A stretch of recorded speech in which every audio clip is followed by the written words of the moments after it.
Hey guys, this is Lewis from Roundtable Talk FC. Like I said, this time we don't have a roundtable, but we're here to talk about football plus more. We're during the international break when it comes to football. We have a few topics to have in mind. When it comes to NFL, we have the week 1 starting this week with the first game that had just already passed on Thursday. And I think there was an MMA fight happening today. If you're into MMA, we'll probably talk about that probably with other people whenever that gets the time. Well, let's get right to it. We'll dive in. I want to talk about real football during the international break. I had a question that came up, which is pretty much report cards on your favorite team. So if you want to get involved, please go on follow us on social media when it comes to Instagram, Facebook, Twitter. And if you want as well, in the comments down below, you can give us your feedback on your favorite team.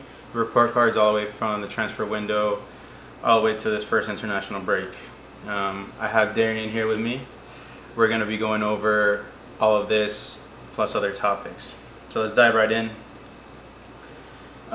These are report cards from people who decided to chip in. So the first one, let's do myself, obviously. Pause. Not like that.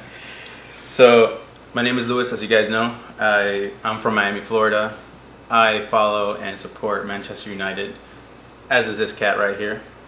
Go Man U. From the transfer window, right, from the summer until this international break, I'd give the club a grade of a D. And I agree with that. The tactics have been a little shaky. I think we're running like a front press, and we're trying to run that high press and be a counter-attacking team with the formation of 4-2-3-1 with David De Gea in net, Luke Shaw, Harry Maguire, Lindelof, and Aaron Wan-Bissaka as our back line. Pogba in a defensive, pretty much a center defensive role with McTominay, or aka Mick Sauce, Raw Sauce, Hold the Sauce, Real Talk. Number 10 role has been, frankly, has been Lingard. I don't want to get started with him. Up top has been Tony Marshall, which is fairly accurate, right? Yeah. Rashford on the left, he's been interchanging with Marshall up top, and Dan James has been starting most of the games except for Pereira in the first game against Chelsea. If I had to rank this starting 11, I'd give David De Gea a 5. This guy, although I believe he is one of the best goalkeepers in the game at the moment, lately there's been goals that could have been stoppable, but there's a few that he's just missed, and it doesn't show his quality. Lindelof, I give him a 5, just because the goals that they have been scored on him, it just hasn't been handling it well. Like that the game against Southampton, Vestergaard, tall dude, tall mofo. But you know, like he didn't go up against him very well. Like he went straight up when you know the guy's taller and you gotta, you know, shove your shoulder in them. You know, small things like that can make the world of difference. And he hasn't lately. Hopefully he can pick it up when in the international break he actually scored a goal. So where are you, Lindelof? Step up. Maguire, I give him a 6. He's been solid, sound. He's been trying to control the game. He's been trying to be a captain, but I think it's too soon for him, so he can't really like express his quality. Aaron Wan-Bissaka, honestly, he's been snubbed as a player of the month. They gave it to Dan James because of his goals, but this guy has the most interceptions. Honestly, like in the Premier League right now, this is raw sauce against no sauce. Everybody else, he's been levels ahead. I give him a solid 9.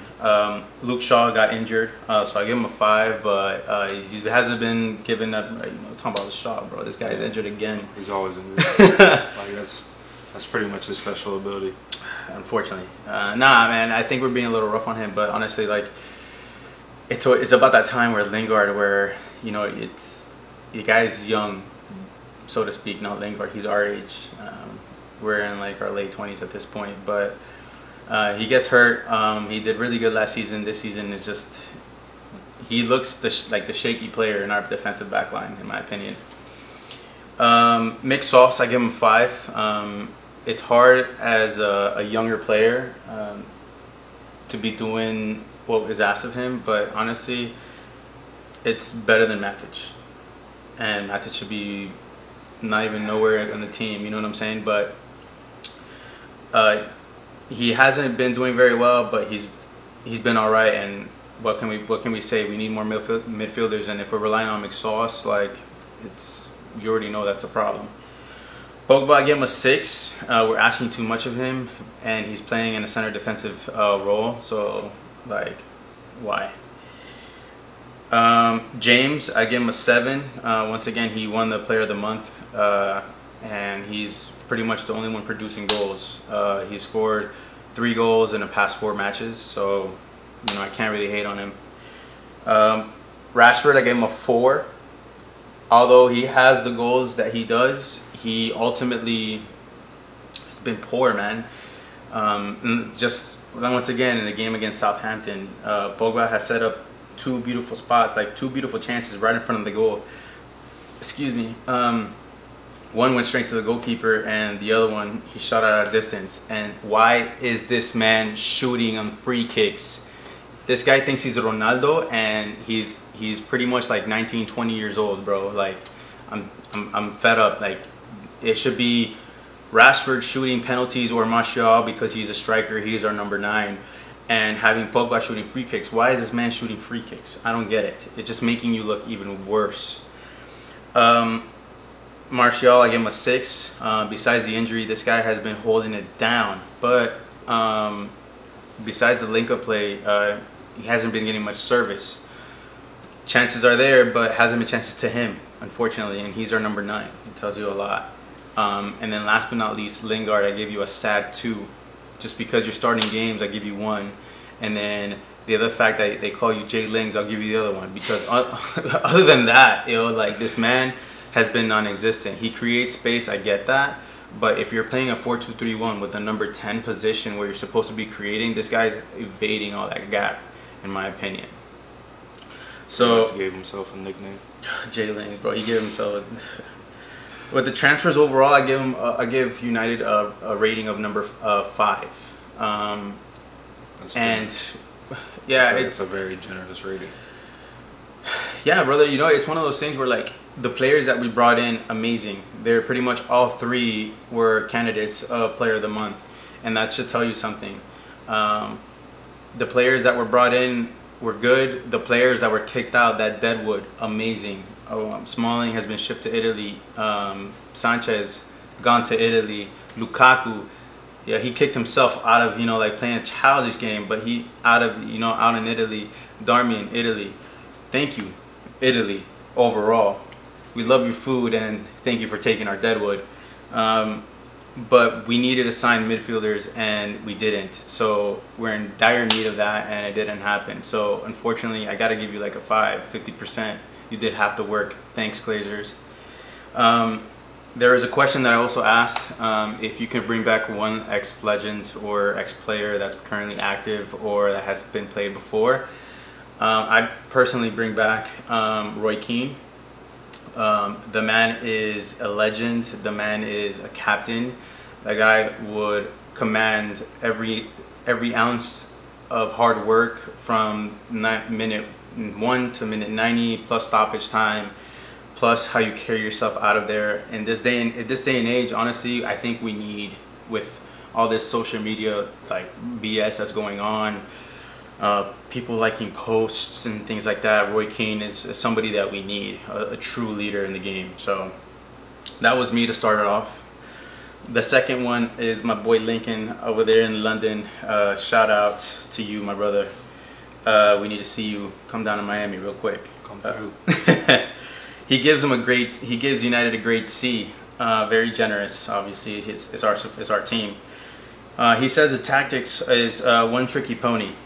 Only scoring on the counterattack, need to be able to break teams down when dominating. The formation is the same, 4-2-3-1. It looks a bit fluid. Looks fluid between the attack. He's pretty happy with that because obviously we're creating the chances. Unfortunately, in my opinion, I don't think we're creating the chances to the right people. Hashtag like Martial, MR9. Only 4 games in, the starting 11, he gives David De Gea 5. Once again, we can agree on that. Aaron Wan-Bissaka an 8, which isn't too far back in my opinion. Lindelof, he gives him a 5. Maguire, he gives a 6. Shaw, he gives a 5. Pogba, he gives a 6. McSauce, he gives a 6, which is pretty not bad. Sauce. Daniel James, he gives him an 8. Rashford, he gives a 6. I think is way too generous. Martial, he gives a 6. Lingard, a rating of a 5. My brother, have you not been watching him? Nah, to be fair, he's given him he gives him, I give him a lot of stick, but he makes some valid points. The fact that like he creates space, he's doing a lot of work that most people don't see on the pitch. The one game that I did go to in Old Trafford for the first match against Chelsea, I was honestly like, although the movement was there, I don't think he was being utilized properly as a number 10 role. So for transfers in and out, he gives United a rating of 6. One step of transition phase can see a bright future. Players brought back in look great. Honestly, like I couldn't agree more. I just think that it wasn't as aggressive as we need to if we're the number 1 club in England. In my opinion, it's just shooting that out there. So I asked him a question: what legend would you bring back? His first, without even letting him think, he replied Ronaldo, Cristiano. Yeah. And I honestly think Ronaldo wouldn't suffice. He wouldn't get the right. But 50 goals, he won Ballon d'Or with us. The man's a legend. Hashtag Penaldo. No, but in all seriousness, no. He said Scholesy. Scholes can control the midfield. We needed a midfield. I picked Roy Keane for pretty much to be in the midfield, so we're not too far off on that. This guy can bring 10 goals a season on average, creative when we need to. The guy can ping a ball across the whole pitch, kind of like Pogba. So imagine Scholes and Pogba, you know. It's amazing. And he added that he would free up Pogba. So very similar in thoughts. The next one is my boy Alfonso. I think right now he's in Orlando, but is from Miami, Florida. My brother supports Liverpool, unfortunately. I'm sorry to hear that. Liverpool has been doing really great, honestly. He gives them a grade of a B, which is honestly, I think, pretty tough because they're, besides not winning the league in the whole history of the Premier League, unfortunately, no, I'm just kidding. No, but it's very true. Besides that, they've been they've been pretty aggressive and they're doing things very, very good. He says the tactics are still heavy metal Klopp football. I can see that. He said his only concern is eventually becoming predictable on our attack, which is very true. He didn't really add much besides youngsters when it comes to transfers. The formation that they run is a 4-3-3. What was this guy's name? Alisson has been injured after the first game against Norwich, so Adrian has been starting. He gives him a rating of a 7, which is pretty good because they've still been winning. Trent Alexander-Arnold, the supposed number 1 right back in the league, he gives him an 8, which is honestly up to par with Aaron Wan-Bissaka. Matip, he gives him a 7. Virgil, number 9. The guy's a beast. Virgil van Dijk, man of the year when it comes to UEFA, and I think he's up for grabs in Ballon d'Or, but it should be up to Messi. Not even being biased here, but the fact that he's being mentioned as a defender, it's amazing stuff. Robertson at left back, he gives him an 8. I'm telling you right now, bro, if you would have seen that game, the last game they played, right back and left back, Robbo and Trent Alexander, they were whipping balls in the way that United fullbacks should be doing. So I can understand why. Henderson had been given a 7. The captain. Fabinho, number 8. Gini Wijnaldum, 7. Salah, 6, which I think is pretty harsh. Mane, 6. And then Bobby. Bobby has been given a 9. True footballer, a false 9. His His feedback was Salah and Mane need to work on their chemistry issues ASAP. ASAP. There was a bit of a scuffle in the last game. Salah has been pretty selfish in the game. Transfers in and out, he gives him a grade of a C. Signing Adrian really worked out with Alisson being hurt in the first match. However, no other changes were made. Our main rivals all made improvements, and we should have as well, which is pretty accurate to say the least. So I asked him the question, what legend would you bring back? And this guy, without hesitation again, just like my boy Lincoln, he said he would bring back Gerrard. I was like, why would that come into mind? You pretty much slip on the pitch. No, I'm just kidding. To all Chelsea fans out there. No, but he said that Gerrard would fit any system, which is pretty much true. The guy's a born leader. He's one of the legends in the game to begin with. And he just said, imagine a prime Gerrard behind Mane, Salah, Firmino, and then replacing him with Henderson, which is obviously levels ahead, which is not bad. Last but not least, who I got was Marcus. Marcus is from Miami, Florida. He's a club fan of FC Barcelona. He gives the team grade a B-. Man, bro, just give him a B. With everything that's happened, the formation that's been running, or C, right? C+. They play with possession, starting 11. He gives Ter Stegen B, which is, in my opinion, pretty accurate. This guy's probably one of the best in the league right now when it comes to goalkeeping. Semedo, unfortunately, my man's got hurt in international play, which is why I don't like international breaks. Yeah, but we wouldn't be able to do this. It doesn't make sense, but that's just my opinion. Lenglet, D, really disappointed, not up to form. Alba, B. Piqué, B. Busquets, B+. That guy is Sergio Biscuits. Still playing? That man is... Piqué?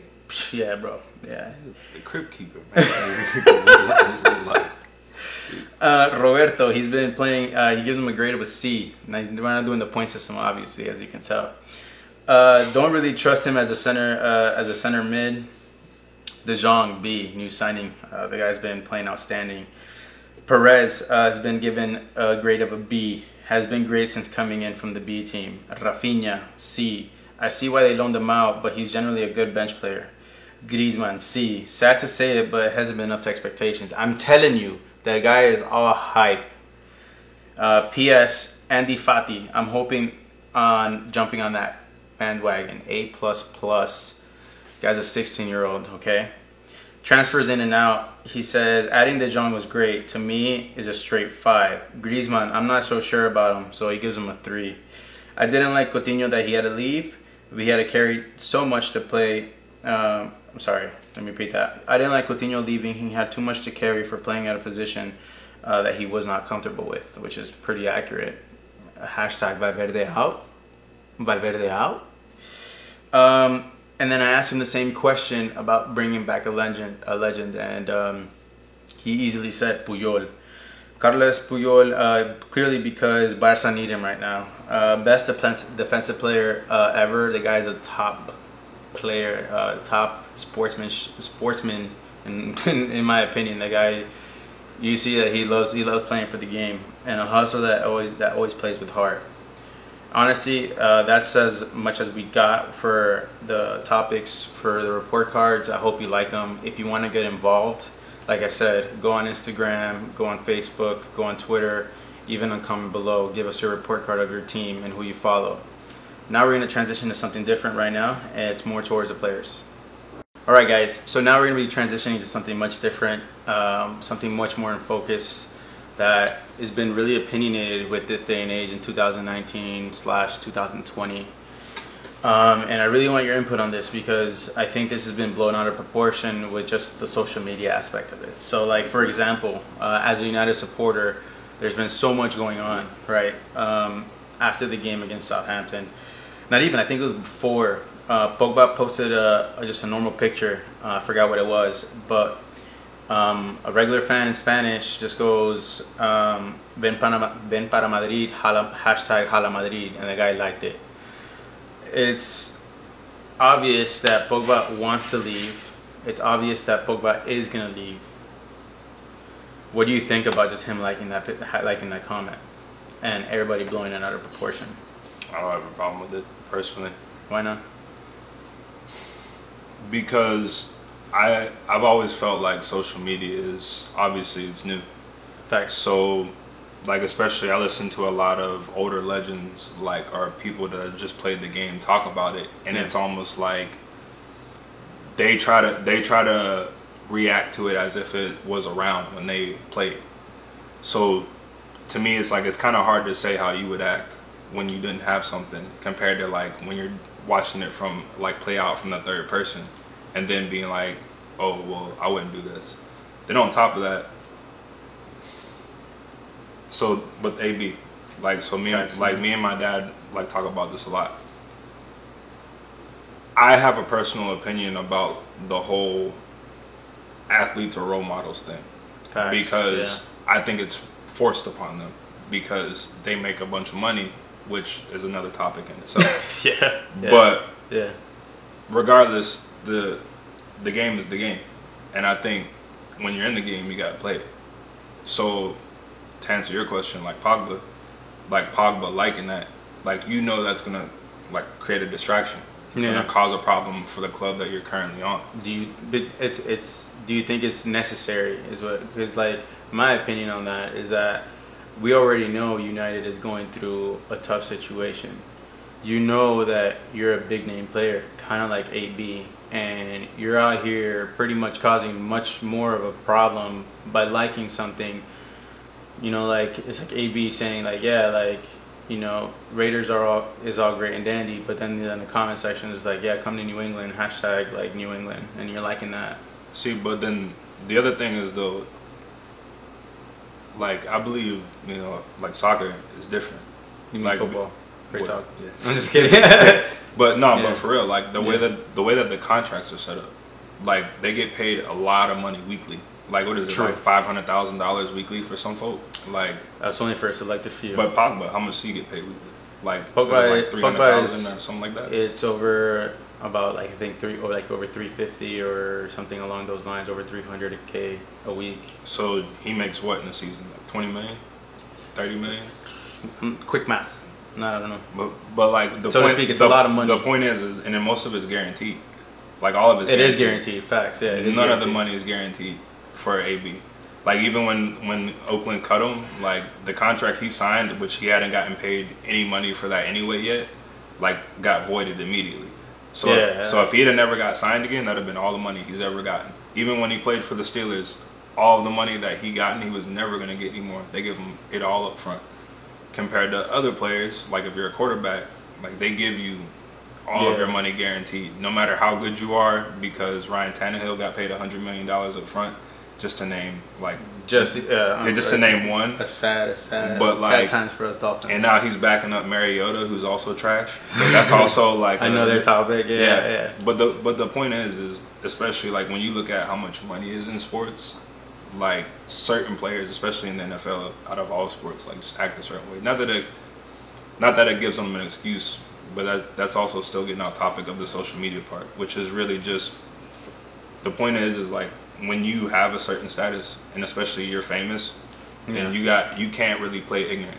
Like you can't act like I just like this comment. Yeah, I just like that. What's fine. the big deal? Yeah. Like, and it's like no, because it is a big deal. Everybody knows at this day and age that everybody, as far as like high tier players, high big name players, they're pretty much a role model to somebody out there. And I think that although that poses a bigger issue on why we're making these players such big role models, but you should definitely like know your place, and especially if you're supporting or you're playing for a big team.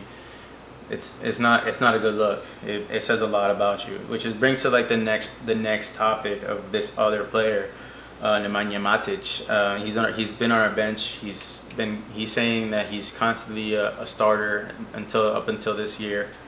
There was a comment pretty much saying that he should be starting and Ole Gunnar Solskjaer should be sacked. Hashtag Ole out, and he liked that comment, bro. So like you as a Steelers fan. That's like saying, like, what if this player said something along those lines where, a player's undermining the coach the players undermining the pretty much the players ahead of him to be playing. How do you portray that? Like, what would I do? How do you portray that? Like, what? Well, yeah. All right. First of all, like, what would you do being in that position? Let's say you're the head coach, and you hear out in social media that this guy liked to comment, pretty much undermining you and the coach. As a coach, picking the players on the field. If I was a coach, I'd just talk to him probably. Just talk to him. Yeah. Nah. In my opinion, bro, strongly opinionated on this.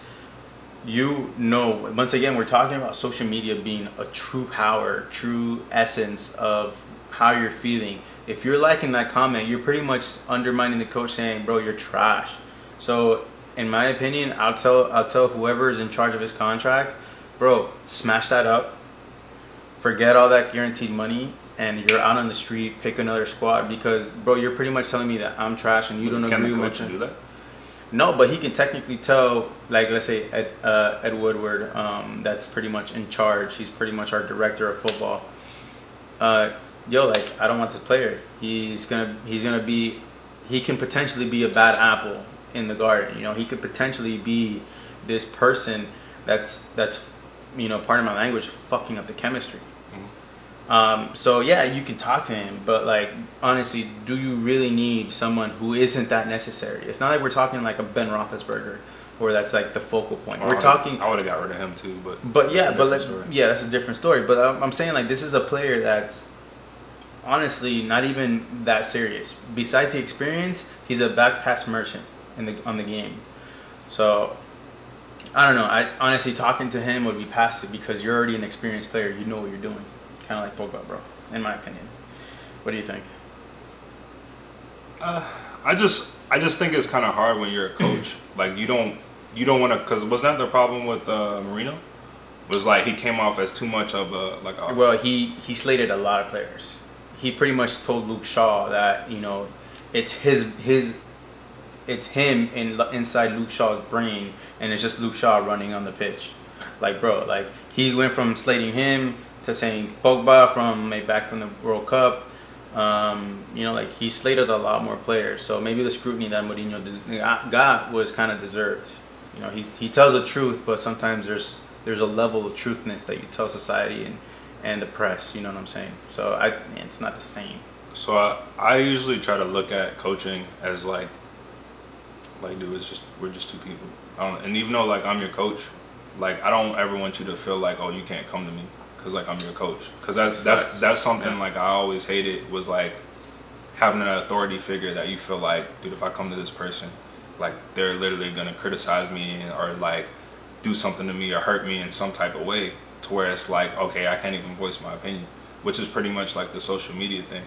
Like, to me, it's not people get frustrated. So how would you feel that he essentially took the social media route instead of talking to him? Well, by the way, we don't know, because he hasn't. Ole Gunnar Solskjaer hasn't really answered this. But let's say for example, the player did do this. The player actually, like, went on social media instead of talking to him. But we're also talking about the coach. Like, if I'm the general manager, or I actually have the authority to move a player, then I'm sending them off somewhere to. Would that be your first choice? Of course. Because I have a different mindset towards, if I'm a coach. Like, when you don't have the power to do something, then I think you have to manage it better than when you do have power. So that also goes back to when you're the general manager, you have more responsibilities. Like, your job is to not, like, oh, we're friends. My job is to make sure this team is winning games, winning championships. And when you're not doing that, to me, and that's like, even when we first met and we would talk about sports, like, American sports are so much more about the money, which we talk about now with the Glazers. Yeah. Like, that you can see, like, it's about making money. They're driving United on business basis instead of games. Yeah. So, like, for the Steelers, for instance, which a lot of people probably don't look at it like I do, the Steelers is probably one of the most well-known franchises in the world. And it's not the most valuable at all. But when you look at the Steelers, like, it's like, oh man, look at Juju Smith-Schuster. Like, he plays Fortnite. He's just like me. Or look at James Conner. He survived cancer. Like, he's just a regular guy. Not that they're not great stories, but those sell. Yeah. And like they sell jerseys, they sell tickets, they sell all this other stuff, because that goes back to what like we were talking before we even started. Like, dude, nobody's doing this for free.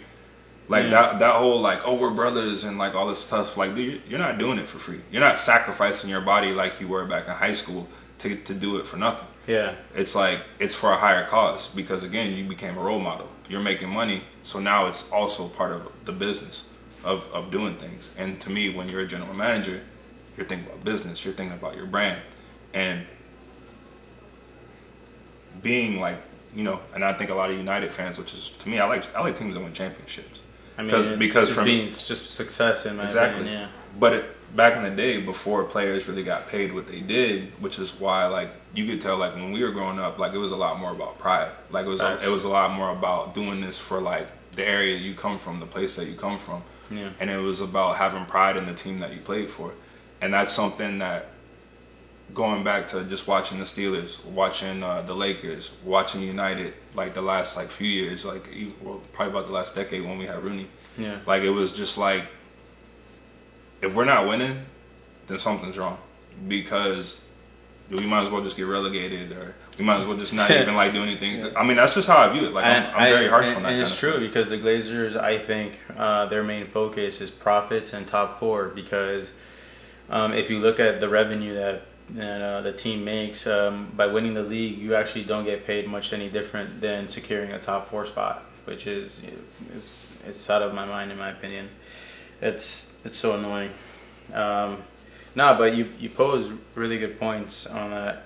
If you're a manager, man management, and you have no control, like it's part of just kind of like keeping the chemistry. But in my opinion, you know, kind of like what you have access to when it comes to football, like you have access to like academies and stuff like that.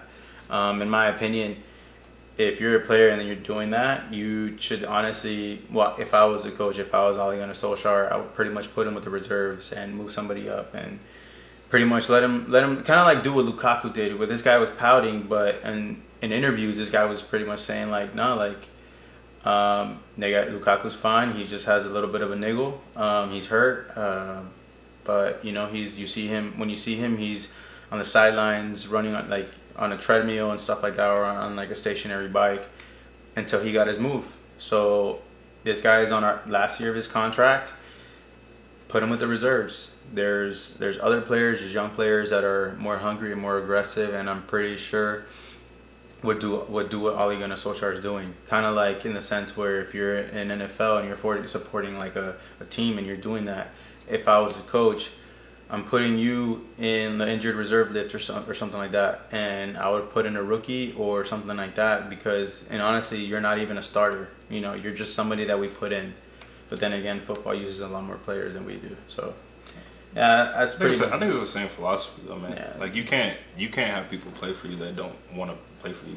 Yeah. Or they can't accept that, like, yo, sometimes like we don't need you to, like, especially like you said in soccer, like there's so many parts that everybody has to play their role sometimes, and then like if you're not, like in baseball, I do it a lot. Like I don't know how much, like if you would really watch baseball. No, that's the last sport I watch. So baseball has like even people like, so say like, oh, you don't hit good against a left-handed pitcher, so they'll actually sit you, and like they'll play somebody else that is good against batting at left-handers.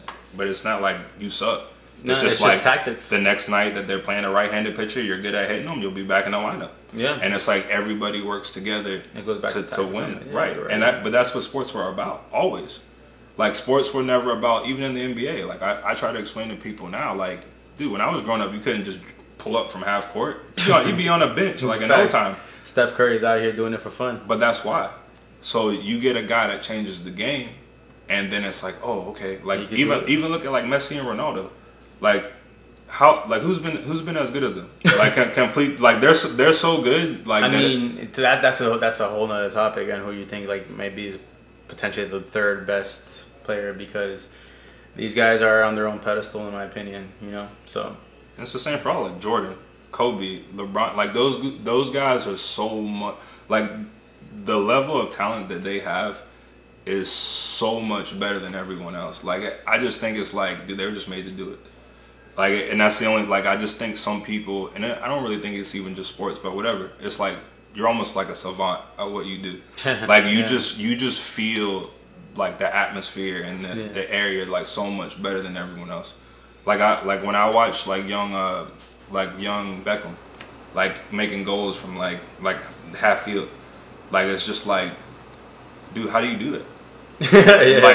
And Rooney did it too. Exactly, but it's like those that level of talent is just another level, man. Like, and it's amazing to watch. But that's again the problem that I have with social media, though. On the flip side, because it's like, dude, it's a gift and a curse. And now like social media has everybody feeling like I'm Jordan or I can be the next Jordan. Like I was watching Lonzo Ball and Josh Hart talk smack about the Lakers, and it's like, dude, LeBron went out and you went right back. We lost. Like he had us going to the playoffs and we missed the playoffs. As soon as he got hurt, and then it's like, oh, well, the organization sucks, dude. You were playing. The Lakers have won the most championships since they became the NBA. The Celtics won all that stuff back before the NBA became the NBA. So for you to come to a franchise as storied as that, and then be like, oh well, they didn't want me, because you suck. Now go eat gumbo. Point blank, and watch blank on that aspect, man. It's facts. I think that's actually a good place to stop on that topic when it comes to players and social media. Tell me, what are your thoughts? Please like and subscribe. If you have any agreements or something to debate against what we've said, give us the feedback.